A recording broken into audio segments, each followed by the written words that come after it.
अस्सलाम वालेकुम प्यारे दोस्तों। उम्मीद करता हूँ आप सब लोग खैरियत से होंगे। मैं खैरियत से हूँ और आप सब की खैरियत के लिए दुआगो हूँ।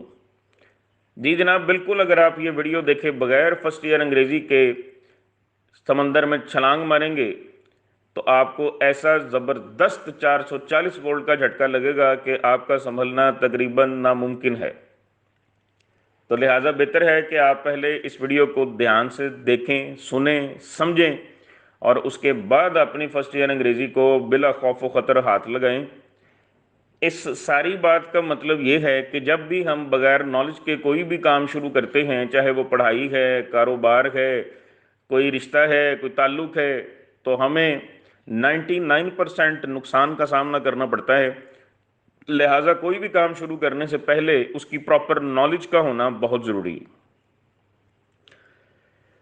फर्स्ट ईयर अंग्रेज़ी की सीरीज़ का बाकायदा आगाज़ करने से पहले मैं चाहता हूँ कि जनाब सबसे पहले हम इसका पेपर पैटर्न और सिलेबस डिस्कस कर लें। इससे हमारे लिए बहुत सी बातें क्लियर हो जाएंगी। अगर इसके सिलेबस की बात करें तो हमारे सिलेबस में, हमारे फर्स्ट ईयर के सिलेबस में 3 चीज़ें हैं: बुक 1, बुक 3 और इंग्लिश बी का पोर्शन। बुक 1 की अगर बात करें तो यहाँ पर 15 शॉर्ट स्टोरीज होंगी। और ये मैं आपको बात बता दूं कि एग्ज़ाम के हवाले से इस किताब की बहुत अहमियत है। दूसरी जनाब बुक 3 आ जाती है, उसमें 20 नज़में हैं, 3 ड्रामे या प्लेज हैं। आप पूछेंगे ये बुक 1 और बुक 3 है तो बुक 2 किधर गई? जनाब बुक 2 आप सेकंड ईयर में पढ़ेंगे। इन 2 बुक्स के अलावा इंग्लिश बी की तरफ जब हम चलते हैं तो वहाँ पर चंद चीज़ें शामिल हैं आपकी इंग्लिश बी के सिलेबस में। नंबर 1, लेटर या एप्लीकेशन, मतलब ये दोनों चीज़ें मौजूद हैं। जो भी आपका दिल करेगा इम्तिहान में चॉइस होगी आप कर सकते हैं। नंबर 2, इखलाकी कहानियाँ, moral stories. Number 3, pairs of words. Number 4, punctuation. Number 5, tenses. ये सारी चीज़ें हैं जनाब जो फर्स्ट ईयर इंग्लिश बी में शामिल हैं। ये तो हो गया पेपर का सिलेबस। अब हम आते हैं कि पेपर का पैटर्न क्या है। ये तमाम चीज़ें जो ऊपर बताई हैं इनमें से किस तरह के सवालात आएंगे, उनके कितने कितने मार्क्स होंगे। तो जनाब सबसे पहले आपको ऑब्जेक्टिव आएगा, वो 30 मिनट का होगा, 20 नंबर का होगा।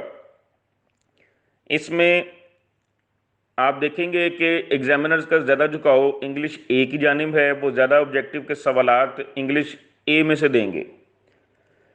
सबसे पहले 10 नंबरों का आपका सिनोनिम्स का सवाल होगा। सिनोनिम्स आप जानते हैं अल्फाज मुतरादफ को कहते हैं। ये सिनोनिम्स बुक 1 की शॉर्ट स्टोरीज, बुक 3 की नज़मों और प्लेज में से होंगे। इसमें आपको एक लाइन दी जाएगी जिसमें कोई एक मुश्किल लफ्ज़ अंडरलाइन किया होगा। आपने नीचे मौजूद 4 ऑप्शन में से वो लफ्ज़ तलाश करना है जिसका मानी ऊपर लाइन में मौजूद मुश्किल लफ्ज़ के करीब तरीन हो। हम इसको एक मिसाल से समझते हैं। जुमला है, now try to calm yourself. आप देख रहे हैं कि यहाँ पर काम के नीचे लाइन लगी हुई है, इसको अंडरलाइन किया हुआ है, यानी ये इस लाइन का मुश्किल लफ्ज़ है। और नीचे 4 ऑप्शंस मौजूद हैं: A cover, B relax, C avoid, D enjoy. और हम जानते हैं कि काम का मतलब होता है पुरसुकून करना या होना। और नीचे आप देख लें, कवर का मतलब होता है कवर करना, किसी चीज़ को ढांपना, तो वो इसका मीनिंग नहीं है। नंबर 2, रिलैक्स, आराम करना, वो मीनिंग इसका है। काम का मतलब भी आराम करना है और रिलैक्स का मतलब भी आराम करना है, अपने आप को रिलैक्स करना है। सी पे जाएं, अवॉइड का मतलब बचना होता है। डी इंजॉय का मतलब लुत्फानंदोज होना है। तो हम जानते हैं कि जी काम के करीब तरीन है रिलैक्स, तो हम रिलैक्स का जो दायरा है वो बबल शीट पर फिल कर देंगे, यानी हम नंबर बी ऑप्शन को फिल कर देंगे। फर्स्ट ईयर ऑब्जेक्टिव में अजीज तलबा दूसरा सवाल MCQs पर मुश्तमिल होगा। इसके 5 जुज़ होंगे, हर जुज़ में एक लाइन होगी जो किसी सवाल पर मुश्तमिल होगी। नीचे मौजूद 4 ऑप्शंस में से कोई एक उसका जवाब होगा। आपको एक मिसाल से समझाता हूँ। Ellen listened to the broadcast of her, उसके बाद कॉलन है, यानी 2 नुक्ते आगे लगे हुए हैं। आगे उन्होंने जवाब कंप्लीट नहीं किया। नीचे 4 ऑप्शंस मौजूद हैं: डैडी, पहली ऑप्शन है जी डैडी, दूसरी फ्योंसी, तीसरी मदर, चौथी क्रिटन। इसका मतलब है एलन ने नशरियात सुनी अपने, तो नीचे चार ऑप्शन में से सही है डैडी। एलन ने अपने डैडी की, अपने वालिद की नशरियात सुनी क्योंकि उसके वालिद टीवी प्रोग्राम नशर करते हैं। ऑब्जेक्टिव का आखिरी सवाल टेंसेस में से होगा, जिसके 5 जुज और ज़ाहिर नंबर भी 5 ही होंगे। हर जुज में एक जुमला आपको दिया जाएगा जिसमें वर्ब की जगह खाली होगी, नीचे 4 ऑप्शंस होंगी, वो भी सारे वर्ब्स होंगे, लेकिन ज़ाहिर है हमने जुमले के टेंस के मुताबिक कोई ऑप्शन चूज करनी होगी। इस सवाल को करने के लिए अजीज़ तलबा आपको टेंसेस का आना, उनकी समझ का होना बहुत ज़रूरी है। और मैंने बेसिक इंग्लिश ग्रामर की सीरीज़ भी शुरू की हुई है। इस वीडियो के ऊपर आपको एक पट्टी में जो बेसिक इंग्लिश ग्रामर का मुतलका लेक्चर है वो भी नज़र आ रहा होगा। चलिए जनाब, अब हम चलते हैं सब्जेक्टिव की तरफ। सब्जेक्टिव के 2 सेक्शंस यानी हिस्से होते हैं, सेक्शन 1 एंड सेक्शन 2। सेक्शन 1 की अगर बात करें तो यह सारा ही सवालात पर मुश्तमिल होगा जो इंग्लिश ए की दोनों किताबों बुक 1 एंड बुक 3 से पूछे जाते हैं। सब्जेक्टिव में कुल 3 बड़े सवालात होंगे, यानी मैं सेक्शन 1 की अब डिटेल आपको बताने जा रहा हूं कि सेक्शन 1 में सारे ही सवालात हैं, और ये सवालात जो हैं वो 3 बड़े बड़े पार्ट्स की शक्ल में होंगे, उनके आगे छोटे छोटे पार्ट हैं। उनमें से पहला जो सवाल होगा जनाब, उसके 9 जुज होंगे, इनमें से 6 के जवाब आपको देने होंगे। हर सवाल का जवाब 3 से 5 लाइनों का होगा और 2 नंबर का होगा, तो 6 दूनी 12। ये सारे जुज बुक 1 से आएंगे। सब्जेक्टिव सेक्शन 1 का जो सवाल नंबर 2 है वो आपको बुक 3 के प्लेज के सवालात में से आएगा।